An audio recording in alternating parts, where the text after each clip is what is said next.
Hello there, football fans. Welcome to the Mercurial Trequartistas Gamecast, your weekly dose of Premier League passion, predictions, and proper football talk. By way of introduction, I'm Tatan, and joining me is the man who is the kind of analyst clubs should always have on the payroll. He sees the trends before they trend. Mark, how are we feeling? And he's also very, very cheap. So yeah, always a plus for the paywall. Not strictly true, but now, before we move on, it's worth saying this is our 10th episode. It feels like we've only been doing this for a few weeks, but things are moving quickly, and we hope that all of you are enjoying this podcast. So, what's on the menu today? We will start with Premier League talking points. We will then move on to our second segment, which is fantasy football tips for the weekend ahead. And we will round things off with our third section, which is the obscure facts segment. Now, this is the sleeper hit of the show, rising from obscurity, a bit like Jamie Vardy at Fleetwood all those years ago. But let's start with Premier League talking points, diving straight into it. As always, numerous talking points this week, but let's go back to a point that we first raised ahead of the curve, ahead of almost everyone else last week. And it's juicy. Mo Salah, Mark. Oof. I mean, is it the big story? It's just a storm in a teacup, surely. Yeah, we were only talking last week, wondering which way things were gonna go, and it all kicked off, didn't it? Last Saturday after the match, um, people have been taking sides with the club, with the player. I'm kind of a little bit in between. I think for a breakdown this badly, there's a little bit of blame on both sides. Um, Salah had obviously been pushed to the point where he blew, and went in effectively two-footed during the post-match chat. But I think he could have been avoided if there'd have been better communication from the management. I get that you've got to try and treat all players equally. I think sometimes, rightly or wrongly, you've got to be even more careful when you're dealing with a club legend or your big name player. If it's true that Salah wasn't talked to and there's been a breakdown in the relationship and they weren't talking and he's just been ignored and dropped with no comment, no word, then it's no surprise that he's gone in like this. I would expect at least the management or the head coach, whatever they're going to call whatever the job description is, to turn around and explain it to your club legend why you're out of the team and what they expect to see from the player to get back in. If that hasn't happened, then that's poor. That is poor man management. You're not going to keep your star guy on the side. Uh, so the actual post-match comments were always a risk. I'm not sure how they come back from this. There is a possibility that, I mean, players can recover. We saw it with Rooney when Man United when he was clearly pushing for the City move. And we've seen it go the other way with other players where it's been like, yep, that's it, you're done, you got. A few comments in midweek did concern me. After the match, Slot was kind of getting pushed a little bit in post-match comments as to whether or not he was going to talk to the player or, open doors. He didn't seem willing. It was a case of I think at one point he said after the match, the big question is who's going to talk first, me or the player? For me, I don't think it matters. I mean, whoever does make the first move is obviously, could be argued as being the bigger person. But I think if you're the manager or head coach, you invite the player in. Turn around and say, look, this wasn't okay what you did after the match, but let's talk about it. Let's see what we can sort out. Conflict resolution. But at the moment, the comments from the manager suggest he's unwilling or unable. to make the first move. And that is a concern. Mm. I'll come to my opinions in a moment, but over the years, I think we've seen with Fergie, with Eric Ten Hag recently at Man United, and with Jurgen Klopp, with certain players, if a manager is slighted, for him to keep authority over the rest of the squad, he must take a certain stance. So one can understand where Slot is coming from, but my view on this is perhaps a bit different to almost every opinion that's been shared all over the media. So on the surface, Salah's statement was emphatic. He basically threw his toys out of the pram so hard that several were actually found at the Hill Dickinson Stadium. I believe that this was planned by both parties. There's several reasons for this. So Tom Werner, he recently said in the last 10 days that the club would have been very happy had they not signed up Virgil van Dijk and Mo Salah to 2-year deals. Consider the age of the players and the fact that their powers are waning. Aside from that, commercially, he's now a quarter of a way through a 2-year deal. If they were to sell him in January, this is the point in time at which Liverpool as a club are going to get the biggest sum of money for him. If they wait until June, there's only a year left on his contract. They will earn less. I strongly believe that football is a business, and both parties they fully know what's going on. And I do believe this is planned. But consider on the flip side, if you were to play the devil's advocate, so Liverpool obviously still have ambitions of qualifying amongst the Champions League places. Is it conceivable for a club, any club, to jettison a player of the quality of Mo Salah when they have such ambitions? They must have a dynamite player lined up to sort of come in, but I think he will be off, whether it's in January or in June. I can't see him staying at Liverpool much longer. I think if it was planned, if it was predetermined, then I think that is quite shady. You're playing with fans' reactions.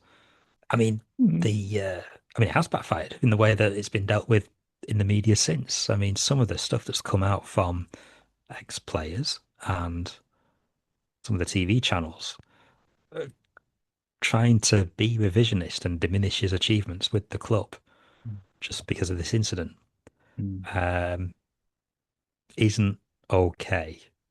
He's still achieved a lot in the game. He is a club legend. He has, you mm. know, hit the highest in the, goal scoring charts that he could do without actually being right at the top. If it is premeditated, that's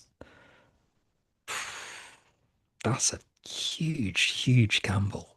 And just the actions that it's garnered afterwards, it can't have gone the way they planned it. I just think that they signed him up for 2 years with a view to selling him.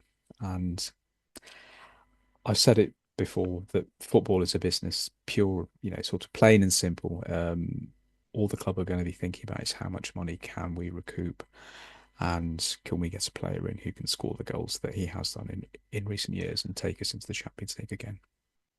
Well, if it does work out to be a sad exit, then hopefully bridges can be built in the future. I think the fans are going to love him. I mean, I think back to I think it was a testimonial about 3 seasons ago when Torres came back to Liverpool. He left under slightly strange circumstances, as and when he sort of left the club and Suarez and Andy Carroll came in, which was a long time ago now. But he was applauded.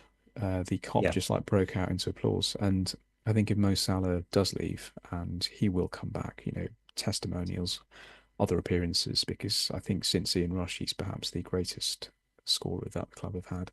He will be welcomed with open arms because the Liverpool fans are gracious and they always remember. So this is going to run and run. So let's move on to the next story this week. So it's to do with Aston Villa's form and their possible emergence as title contenders. So Villa have become one of the form teams in the league. Their recent victories have quietly propelled them into the top four. The stunning defeat of Arsenal last Saturday has really made people stand up and take notice. I think Emery, he's turned things around after a very difficult start to the season. He's an experienced coach. He's well versed in winning trophies. I don't think Arsenal gave him enough time. They lost patience with him. Had they kept him, Arsenal would have perhaps won the Premier League twice in the last year, or sorry, in the last few years. But that's to Villa's benefit. What do you think, Mark? Are they title contenders? Well, they're right up there. They've got the potential, they've got the capability. The players are, they've had a year where they nearly qualified the Champions League. They were unlucky, and I think the start of this season was probably maybe a little bit of a hangover from missing out despite being so close. Hmm. But they've got it together. Emery's team really do fight and scrap it out. I mean, the last couple of games, Arsenal and the one before that, Brighton, they were 2-0 down. Didn't give up, still came back into it and won 4-3. Uh, Savagely ironic if Emery wins the Premier League title before Arteta. But football has a strange way of these little quirks happening. Um, I'm all for it. I'd love to see it. I'd love it Just if to see Villa do that. Arteta's face. I Yeah. mean, And like most Arsenal fans, I think they would take it badly because I think most of them they saw him extremely favourably, and they saw they had a good manager at the time. Um, but they play West Ham this weekend. The mighty Nuno. West Ham are definitely in form now. Villa are a force though. What do you reckon? I can certainly see him getting the results in the next couple of games. At the end of December, they have got a run where they've got Chelsea and Arsenal back to back. Yeah, Up there, at the point that they're playing them two, we could see just how much of a shift there's going to be in the table. yeah, That could be where Villa define what kind of season they're in for.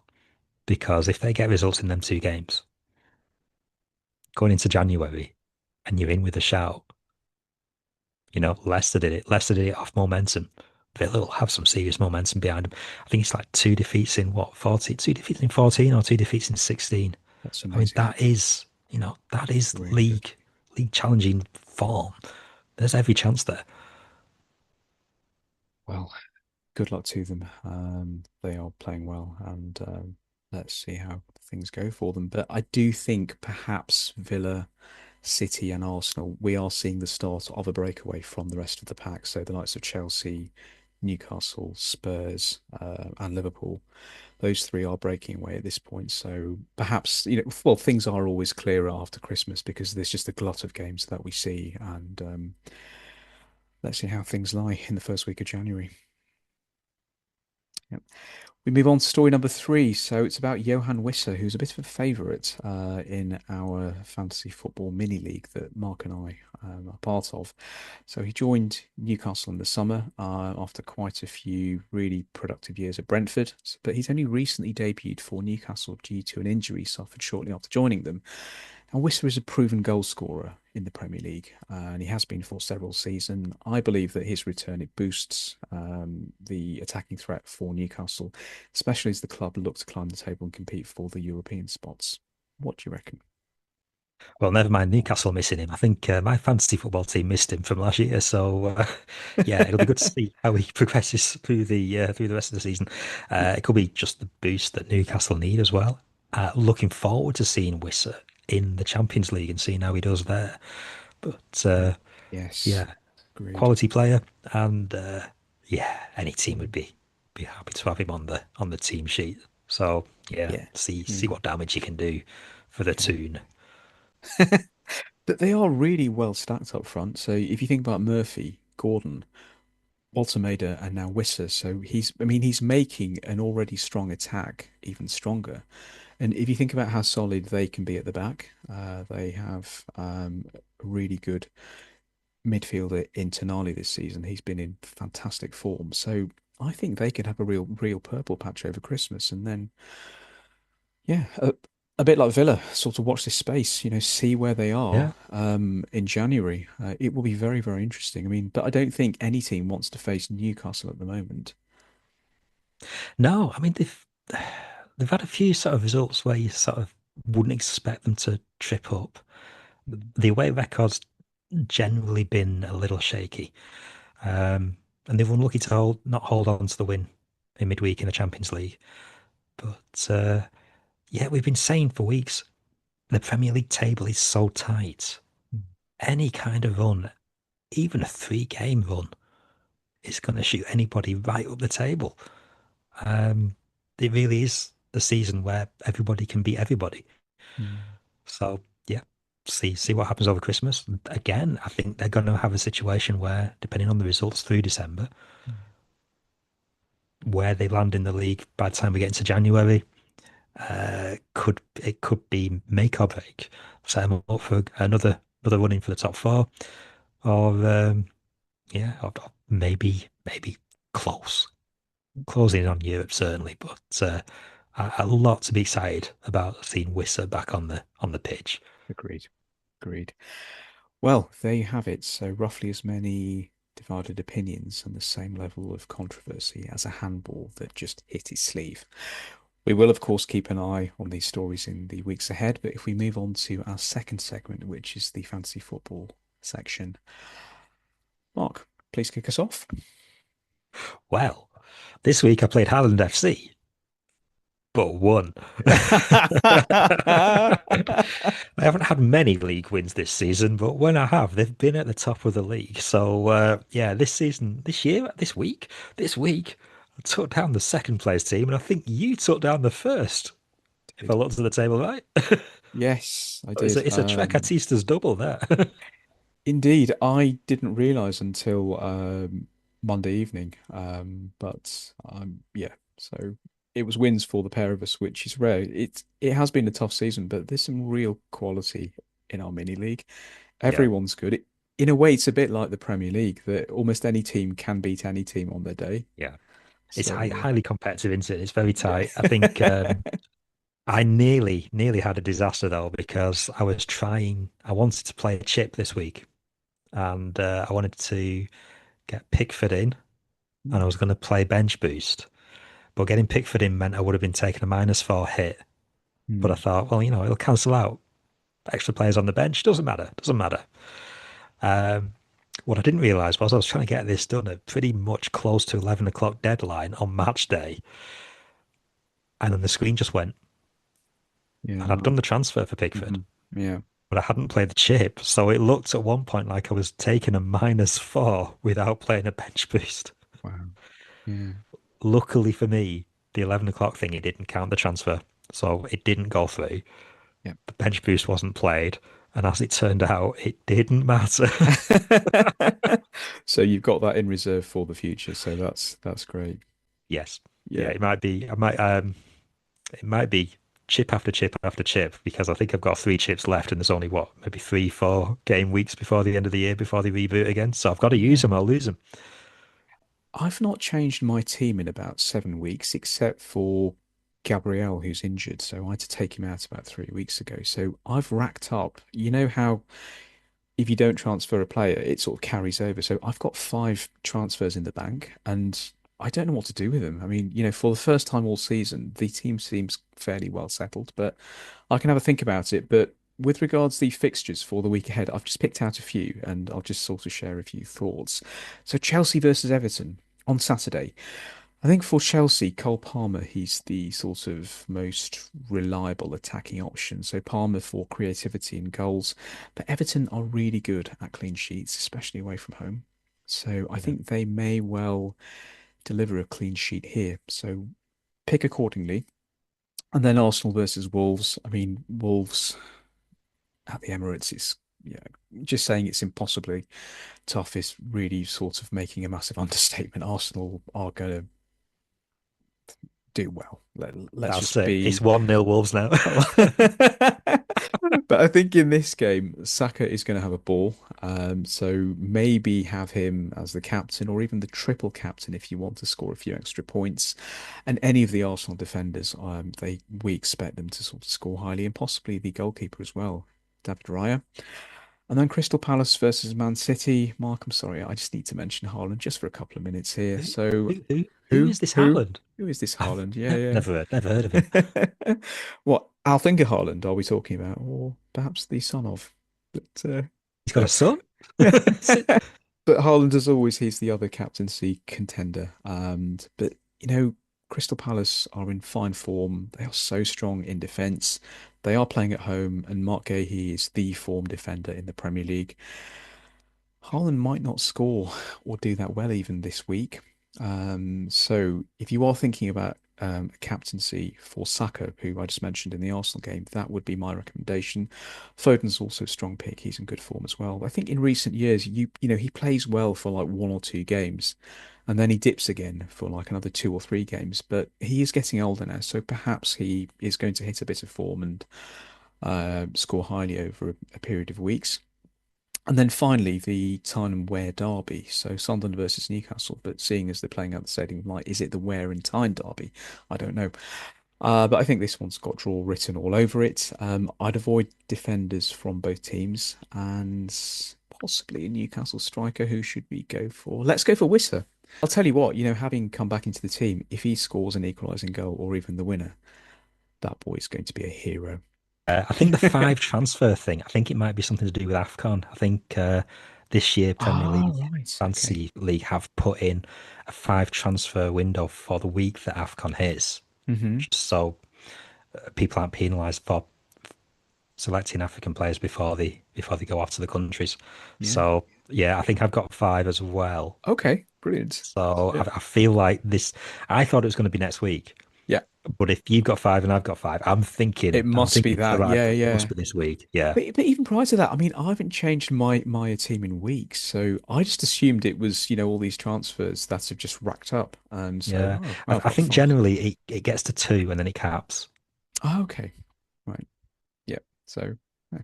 I think. Five transfers. So let's see. Let's see. Yeah. How If many we AFCON players have you got? um I had Mo Salah at some point this season, but I've not had him for the last few weeks. So I don't think I have any at the moment. No. So no. I think I have Salah. Hmm. Yeah, I haven't moved Salah on yet, but I had other issues elsewhere with the team. Let's move on to section three, the obscure facts section. So, as always, we have three obscure facts for you. The first obscure fact this week is that the only English club off the mainland of England is Portsmouth's Fratton Park, which is located on Portsea Island. So, Portsea Island is technically separated from mainland England, and Fratton Park's location is quite unique amongst UK stadiums. I didn't know that. Sorry, stadia, I should say. Hmm. Do you know, it shows how bad my geography is because I didn't realize that Portsmouth was cut off. But I had to check on the map and yeah, it is. It's like a little bit of blue in between. Yeah. So yeah.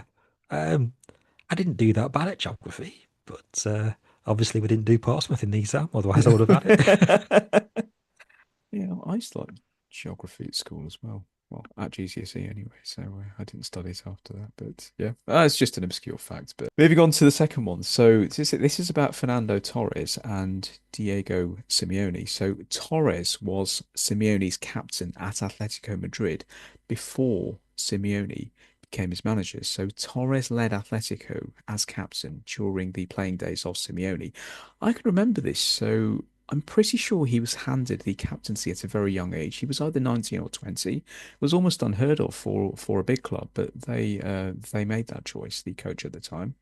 Now, years later, when Simeone was coach, so this is the end of Torres' career, he came back to Atletico and he played under him. So their relationship, it spans being a player, a captain, and a manager. I just thought that was quaint. Yeah. I mean, it's really quirky. That player managers used to be a bigger thing though, didn't they? I mean, the I think Dalglish Mm, managed his own players when he became player manager. Zidane's certainly done it. mm, But I don't think they managed their captains mm. because I think Dalglish appointed Hansen as his captain, Yeah.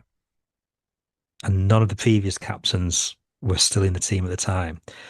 Uh, Zidane, I mean, Real Madrid, they've got such a high player turnover. I can't. I'm sure he must have managed his captain. Mm, Uh, but I do think the Premier League does have two occasions, well, I say recently, fairly recently, where you did have managers managing their previous captains. I think Chelsea have got two. wow. You've got Ruud Gullit, Yeah. player manager, He was captained by Dennis Wise, and he went straight from player to player manager, and I don't think he was ever captain of Chelsea. Mhm. And I think he also had Gianluca Vialli I was thinking as the that. captain Yes. occasionally. Yeah, And then when Hullet lost the job for Chelsea, Vialli took over, I and remember that. he'd been captained by Dennis Wise Yes. and became player manager. So yeah, we've got a little quirky one there. Yeah. Uh, Can I ask a nano point? So, well, sorry, oh, is can it I Sam make a Allardyce? nano point then? Not yet. So, no, no. Um, maybe not at all this week, but a Oh no, nano okay. point on Simeone. Will he ever manage in the Prem? I think at the moment in La Liga, he's sort of going for the stature of like Fergie or Wenger, a really long-standing manager. But Hmm. do you think he will ever manage in the Prem? And if he does come over, do you think he'll do well? I think he would, but I think it needs to be the right club. I think he needs the kind of club that I don't know, like maybe a combative setup, a siege mentality kind of club, us against the world kind of thing. Uh, so maybe not one of your main sort of title contenders initially. Maybe somebody that's sort of trying to threaten the status quo a little bit. Hmm. Can I be Uh, cheeky at this point? I mean, what you yeah, just go for said it. about siege mentality, not a title contender. Surely Manchester United fit the bill for him. Oof. No, they're a bit too low for him. I'm Ooh. kidding. I'm kidding. Don't mind. Yeah, so let's see if he ever comes over to the Prem. The third obscure fact for this week is that I thought we would really appreciate this because it's connected to space. So asteroids have been named after famous footballers. So asteroids have been named after Pele and Zidane, and such nomenclature has been performed by astronomers and fans alike. To me, this is just a testament to football's reach well beyond the confines of sport. I just thought it was nice. Yeah, I mean, I like the idea, but what happens if the footballer's already got a space-themed name? Like, we can think about Sunji that. High, Sunji High, Ooh. Sunji High, Mm. um, LA1 Galaxy. Yeah. Oh, I thought I had one then. No, yeah, I do. Mark over Mars. I could rename one of Mars's moons Mark over Mars, and then when it is sort of like, well, up in the higher orbit, then it works. Brilliant. It does. It works really well. uh, Oh, brilliant. I'm going to stop now because my brain is hurting. So yeah, Can I just ask you though, but which player would you name an asteroid after? an asteroid. I mean, there's so much to consider. It depends on the look of the asteroid, I guess. Are we going for uh, close to facial features or the build? Okay, so uh, imagine we have a massive asteroid. It's just sort of, hurtling through space, a bit like Unicron in Transformers, just, like going any direction he wants. He just smashes his way through other planets, other asteroid belts. That would have to be Big Sam. And I've oof. mentioned him again. So I thought we were going to get through a whole episode with the Sam Allardyce campaign not but making an appearance, but it did. It did. but we are Trequartistas, so picture an asteroid that's just, gracefully gliding through space, Yeah, elegant in its movements. So think of the great trequartistas of the past, so Baggio, Mancini, Alessandro Del Piero, but for a modern yeah. player, Florian Wirtz. And if it's got a funny kind of direction in its path, its asteroid path, we could call it the Jabulani because that football travelled everywhere. That would be a great name. That'd be fantastic. Good. Well, everyone, that's all we have time for this week. So until the next time, keep the faith and like and subscribe to our channels on various social media. So we are now on X, Spotify, YouTube, and we shall soon be on TikTok. And do get involved there if you are so inclined. We will be back sometime next week with more TMTG goodness. Till the next time, until all are one.